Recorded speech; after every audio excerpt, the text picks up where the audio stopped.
Well, postal workers may have been legislated back to work a day ago by the federal government, but that certainly hasn't delivered labor peace to the post office. In Vancouver today, other union members blocked the mail from leaving the Pacific Processing Centre as a show of solidarity with the postal workers, and unions are promising more action to come. Mike Palecek is the national president of the Canadian Union of Postal Workers, and he's with me in our studio now today. Mr. Palecek, good to see you. Thanks for coming to talk to me. What happened in Vancouver today? Well, other unions made it clear that they're willing to stand up and defend the right to free collective bargaining as well. There may be 50,000 union members in this country that have been prohibited from picketing at post offices, but there are 3 million that haven't been. Okay. What can you tell me about the legality of that? Can other union members just throw up picket lines at a Canada Post site? Well, we're being forced back to work right now with legislation that is illegal. It mandates our members to injuries. We have an injury crisis at Canada Post, and by our estimates, if this legislation is allowed to stand, at least 315 postal workers will suffer disabling injuries before Christmas. That's unacceptable. And what can you tell me about those other union members that were out there today? Do you know who they are, where they came from? Well, I couldn't say who they were.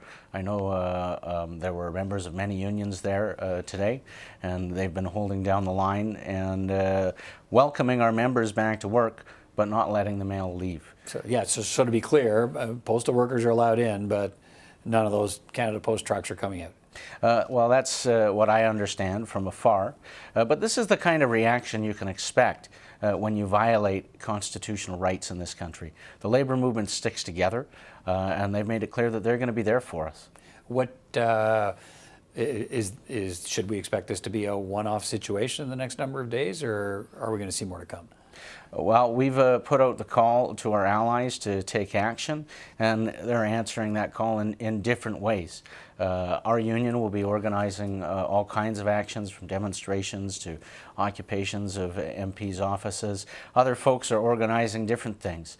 And over in BC, they made it clear that they're not going to accept a violation of our constitutional rights. The government has made the case that the reason it implemented the back to work legislation was because it was concerned for business, was concerned for delivery by Canada Post in time for the busy holiday season.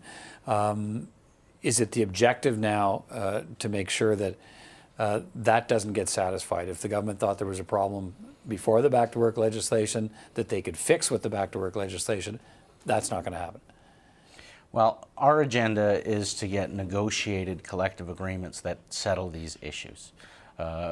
Women deserve pay equity. It's 2018, and we have a government that claims to believe in that, but simply isn't delivering. Okay.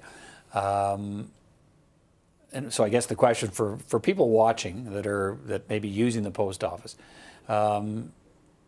again, the government's reasoning was we want to move the mail, we want to get stuff moving, but are they going to be able to? Is that actually going to happen, even with back to work legislation, or is the suggestion here that watch what other union members do, and Canada Post is going to have the same mail moving problem it had before we were ordered back to work? Well, you can't legislate labor peace. You can only negotiate it. Our members will be taking action on the work floors. We have lots of means of which to do that. And our allies are taking actions in other ways. But I think the message is loud and clear. You can't simply settle something like this with legislation. In fact, all Mr. Trudeau has managed to do is pick a fight with the labor movement as a whole. Okay. What can you tell me about the process? The back to work legislation was supposed to trigger a process with a mediator arbitrator to try and get a settlement within 90 days. Has any of that started? No arbitrator has been selected yet. However, the legislation does not preclude the parties from settling collective agreements on their own at any time. And our message to Canada Post today is get back to the table and negotiate with your workers. Otherwise, there's going to be trouble. Okay. As we speak, there are no negotiations taking place? Not as we speak, no. Okay. And what about you've taken the position, as have some others, that the back to work legislation is not constitutional. It's a breach of the Constitution. Are you planning to? You've said you may push ahead with legal action. Is that happening? We will fight this with every avenue available to us. We will fight it in the courts. We will fight it in our workplaces, and we will fight it in the streets. All right, Mike Palecek, the head of CUPW, thanks for coming to speak with me. Thank you.